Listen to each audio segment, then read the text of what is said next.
In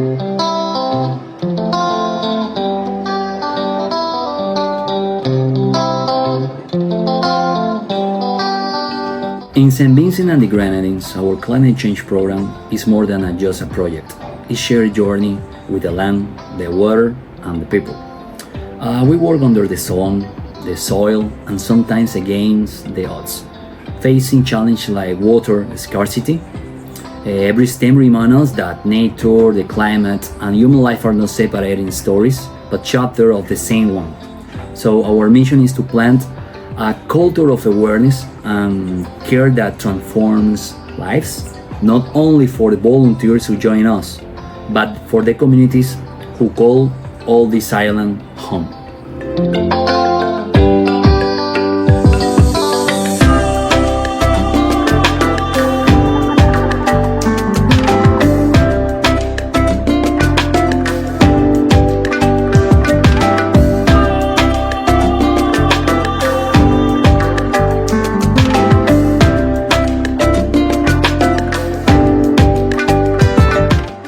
As part of this journey, we also learn from the wisdom of permaculture.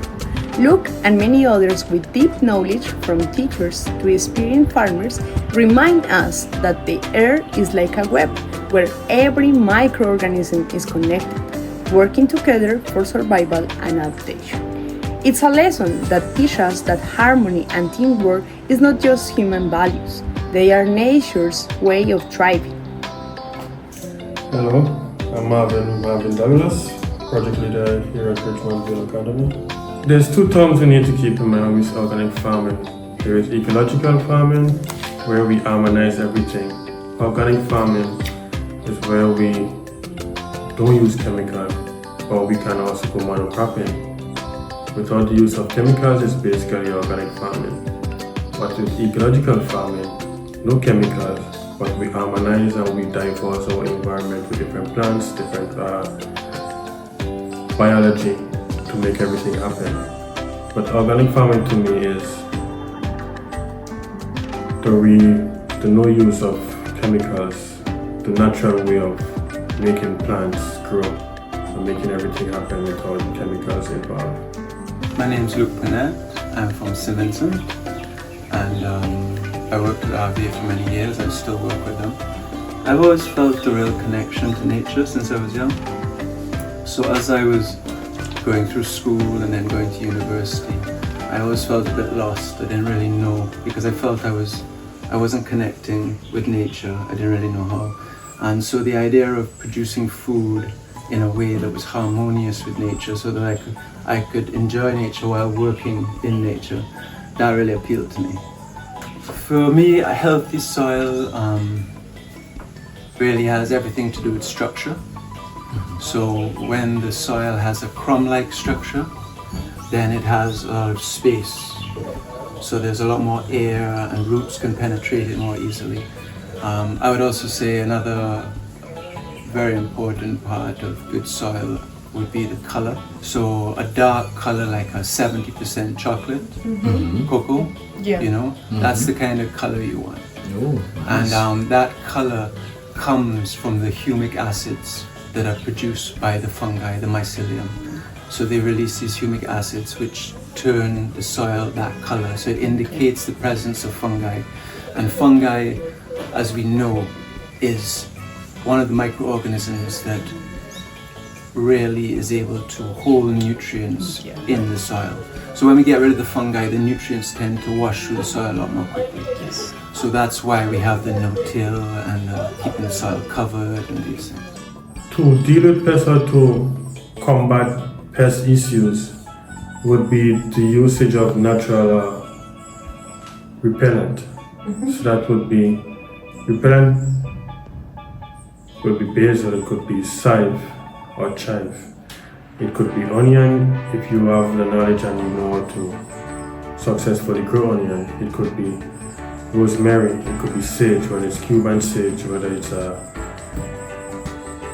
Nama sage. So it could be a variety of different natural plants or herbs that can be utilized to repel and also to attract different pests in your garden or within your environment that you would like it to be a part of. There's different methods or different plants that you can utilize to make it happen, and it's effective. It is effective. My focus is that if the soil is healthy, the plants will be healthy and they won't suffer from disease, because we know that pests attack plants that are weak, that have deficiencies, that have stress. You know, that's when the plants are attacked. Pests find it very hard to get into a healthy plant because they're healthy, so they have their immune system has basically created an environment in which the pest can't penetrate. When it tastes, it doesn't, you know, it's not weak, so it's not able to penetrate. There's few ways to utilize to maintain healthy soil. We can chop and drop. Chop and drop is very effective. It's also the lazy way of maintaining healthy soil. You can also manually mulch your beds or mulch your area wherever you would like to keep and to have a healthy soil. You could compost, utilize the compost, where you spread compost on the soil and then you mulch to keep the soil covered. Mulching in itself adds to the soil and protects the soil. Just like the word mulching, mulching is a blanket of the soil. So when you have a blanket, you have a cover for the soil. That's it, 100%. You have that, you don't have to worry about the pesticides and making this and making that, because you'll have if you look at a forest, if you walk through a forest, see how many diseased trees you see. See how many trees that are being attacked by pests you see. You know, that's right. You probably won't even see one. I've seen one or two before, like with holes in them, but then around is perfect. Yeah, everybody's healthy. Yeah, it's because the soil is connected when it's not disturbed and it's protected. So the connection of the mycorrhizal mycelium strands that cross each other, they're able to feed information and feed nutrients. This is scientifically proven, that they can feed nutrients and information throughout the system. So there's, within places that are forested and have like covered with plants, there are these associations that are going on. But if you go and plow the field and open up the earth and cut down the trees and get rid of the plants and only plant corn or only plant this, you're not going to benefit from those associations. Yet, the reality is not the same across all the islands. In places like Mairo, people face severe water shortages and other harsh conditions. Despite these challenges, the spirit of resilience and innovation shines through, showing that success is possible even in the most difficult circumstances.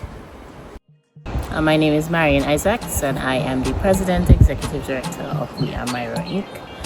We Are Mairo Inc. is a local civil society organization that's operating out of Mairo, and we focus on environmental issues, water and food security, and social issues that looks at activities around women and youth empowerment. The history of the island is one that is privately owned, so our access to land is very restricted and limited, and about 98% of our food is imported. So there is a need for us to, just for dependency, nutrition reasons, etc., that we kind of inspire homeowners, regardless of the land space that might be available, so they can start growing some of their own food to reduce food costs, improve nutrition, and also reduce dependency on imports. A lot of our farmers are elderly ladies. They have been farming for years, for generations as well. And they would have been farming along the beach side, and then those lands would have been sold off for hotel development. So there was a need to move them into the village, into their own space, regardless of how small it is, and just have those space developed to, facilitate the farming activities that they would have been engaged in. It's a way of sustainable income as well, because a lot of them are seasonally employed during the tourism season. So during the off season, there is really not a lot of cash that's coming into the community. So farming kind of help to offset in terms of livelihood options. I'm Robert Lois from Mairo Island, gardener. For how many years have you been dedicated to your home-based farming or gardening activities? From a small girl with my old parents, I learned from them. What original inspired you to begin working with land and growing your own food? Well, have nothing else to do more than mind animal and raise up gardener. Well, wherever we get from the garden to eat, to give to friends, old people, and others, then whatever little leave a soul and take to passion. Well, I am 80. I am 85, and maybe at around 10, I started that as a girl. Because of my school days, that is what we started in school. And after I left school, everybody break out, and I held on to that. But natural methods or traditional practices do you use to control pests in your garden? No, please. We use nothing with this. Usually, mine kill them, put them in water. Okay, it's not necessary that the pine. No, nothing at all interfere with my plant. Well, I use when you get a little warm, we use some. We go up in the garden, squeeze, walk and kill the worms. Or so it is. So nothing unbobbing. We spray them. We didn't. In our day now, we have specific things, but we didn't have that. So we used to, when you have worms, you take the cut and you throw it inside the plant, stifles them. Well, we keep doing that, and that was what we did. So what I feel will work, I hold on to that. There is the neem. The neem earth is there. You soak it in water. Perfect. So that's a natural one. Do you know the neem bush? Yes. Yes. So she soaks We that soak in it in water and you to spray the pour it on the pests and the plant. So the biggest challenges, I'm being a little repetitive, but it would be access to land and water. We harvest 100% of the water that's available on the island. We have very short rainy seasons and long spells of drought, and your capacity to store water is only limited to how many tanks you can afford, or if you can afford to build cistern.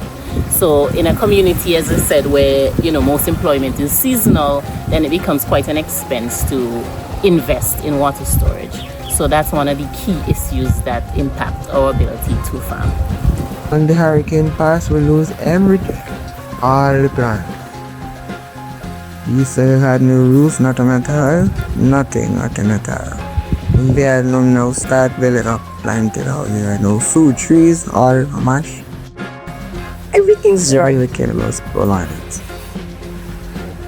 We now start building and Revealing. In that way, everybody could see I goes along the way I am able to. We had to drug water and so on.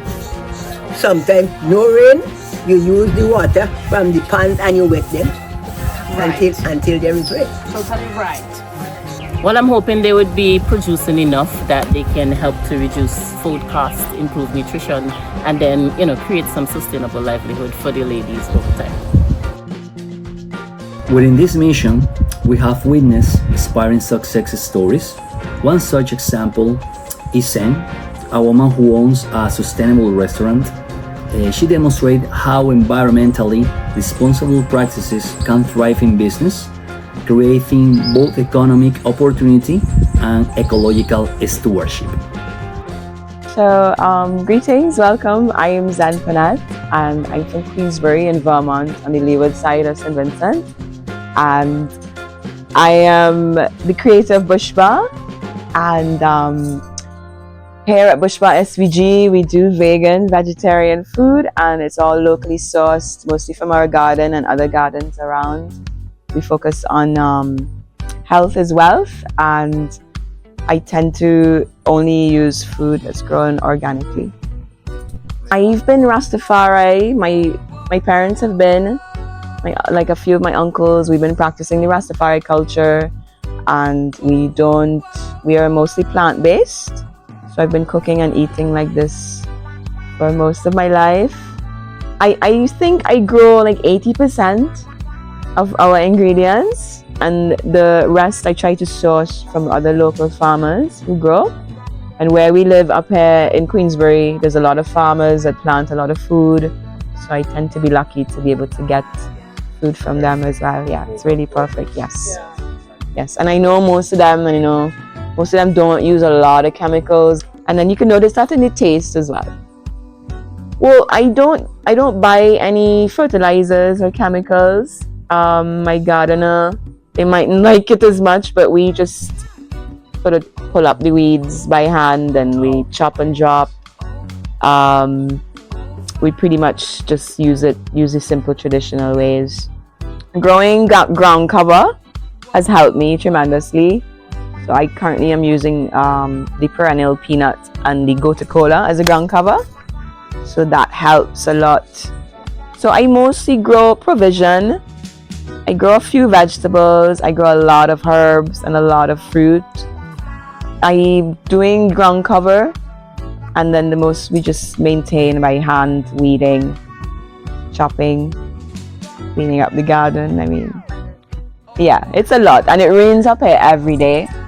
So as I was showing you guys, it's like a lot of bush, but most of the bush we eat as well. So it just sort of like I've taught myself over the time and learned a lot of the wild bushes and their usage. A lot of them are good to eat, so, or the animals. Like I've got some sheep and some goat at the moment. I'm getting more into sheep and goat, so they feed off of those as well. So we just sort of chop the weeds and feed the animals. So everything just sort of works in a nice circle. These examples remind us that everything is connected. Climate, community, and nature are threads in the same fabric. Our role is to honor that connection. Sustainability falls under the proper education. The proper education of whether it's a community, whether it's an individual. So once you understand and you have a elaborative understanding of sustainability or sustainable agriculture, then regardless of your environment, it can be achieved. This is the world we have to go into, a world where we understand the connections, we understand the relationships between all parts of the environment, the ecology. So we know how we can fit in and how we can maximize those processes for the benefit of all living beings, not just humans, Humans are part of nature. Let's not use as a resource, but recognizing as part of ourselves.